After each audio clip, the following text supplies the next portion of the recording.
person in a hospital bed who has just been told that Good morning. Good morning. It is 2:58 a.m. Monday on my way to the gym. I got down on my knees and I prayed today. Something was pulling at my heart, and the good thing is that typically I hear that, which means I have a conscience, which means I have a heartbeat, which means I'm alive, and that's good, because as long as I have that voice speaking to me, then the dope thing is that I don't spend too much of life in vain, and I can live every moment, as it comes. But I got down on my knees and I prayed this morning for some things that have been bothering me. And I know I'm a good husband. There's no doubt about that. And I know I'm a good man, and I know I'm a good father. I know this. But keep something in mind. Knowing what you have to offer. Okay. Knowing what you have to offer and actually offering it are two different things. See, you have all the ability in the world to be a good student, but you don't study. You have all the ability in the world to be set financially, but you don't make preparations for your finances. So intention is good. That's a big part of it, because if you have the right intentions, then you're on a good path. But if you don't have any follow through or any carry through, and you have a weak conscience or the ability to follow through on what it is that you know to be the right thing to do, you're still gonna come up short. No, intentions are fine. They really are, but there's nothing like action. There's nothing like showing. And for me, I've looked at my wife a couple times and I've said this, and I meant it, and I, no particular way. I said, man, I don't treat you the way that I should. And I don't know how she takes that. I'm totally unaware. I just say it, and I look at her, and I sincerely mean it, and I say, I don't treat you the way that I should.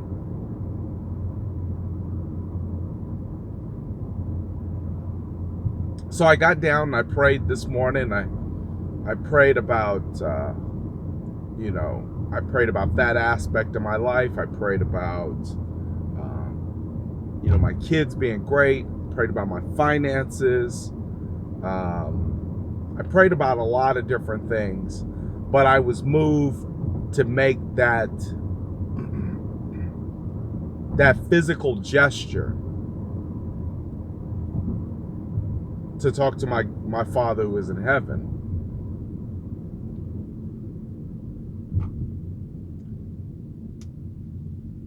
If you think that you have life solved and you have all the answers, and if you think the solutions are quick,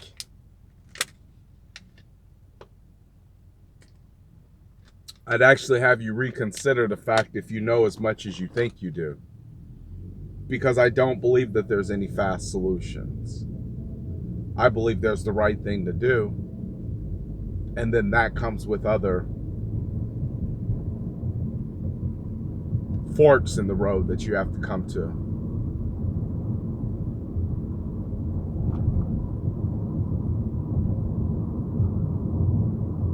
But I don't think it's easy.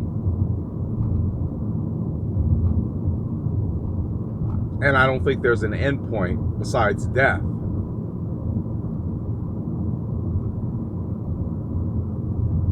I was thinking about, well, I wasn't thinking. I was driving down the street and I looked over at Ricky and I said, I've been considering what life would be like if I just did the right thing.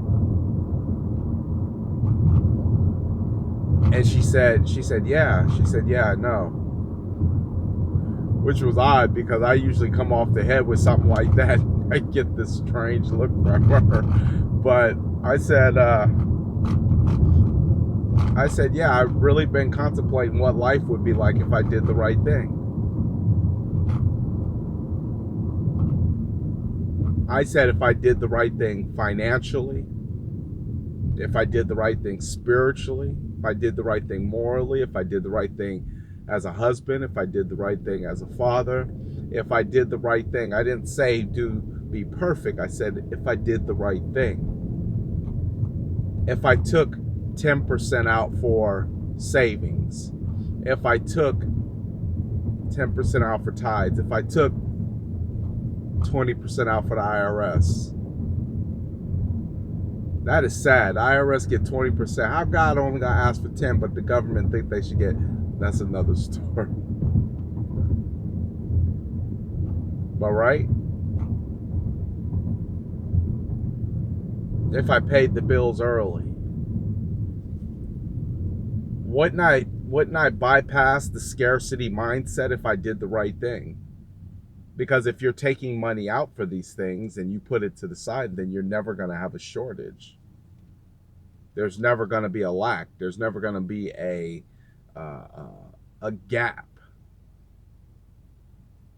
But the reason why we don't do the right thing is because we live in a scarcity mindset. And what I mean by scarcity mindset, meaning you don't think there's enough, so you don't think there's enough to save.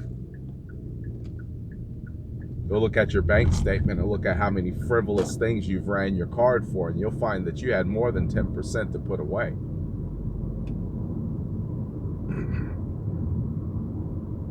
So I just kind of got on my knees today and I prayed, and it felt good. It felt right. It felt like the right thing to do. It felt like humbling myself. It felt like I put myself in a position of submission to problems that may be bigger than my earthly ability to resolve them are.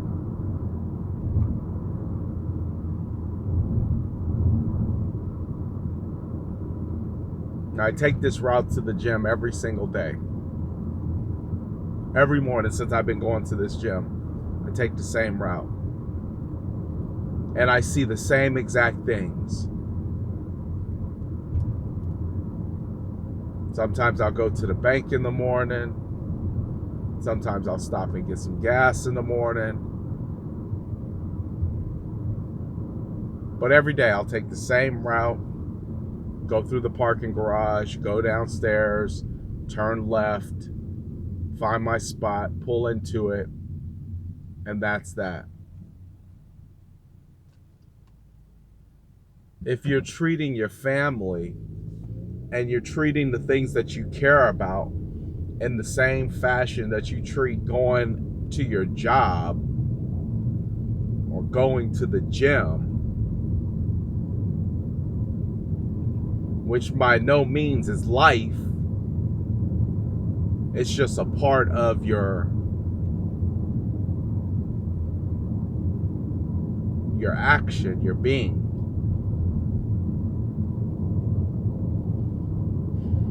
Then I feel like you've done a great big disservice to your family and to the people you love. And for me, I don't want that to ever be a regret. I want to be more mindful of how I treat the people around me and not be so utilitarian or so one direction.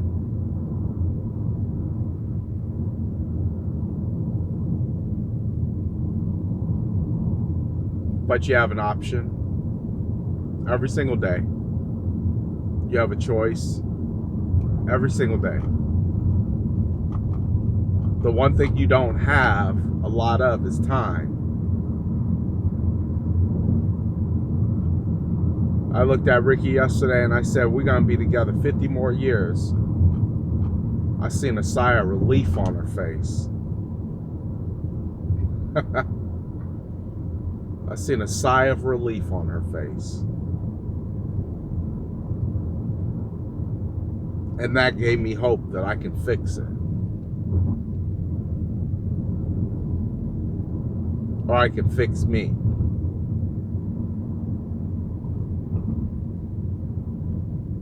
And assure that if I have more substance in my life, that will transition over to those around me.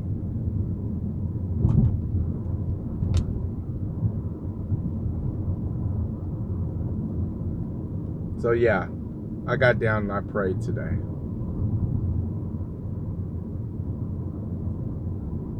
I think I'll do that more often. It felt good.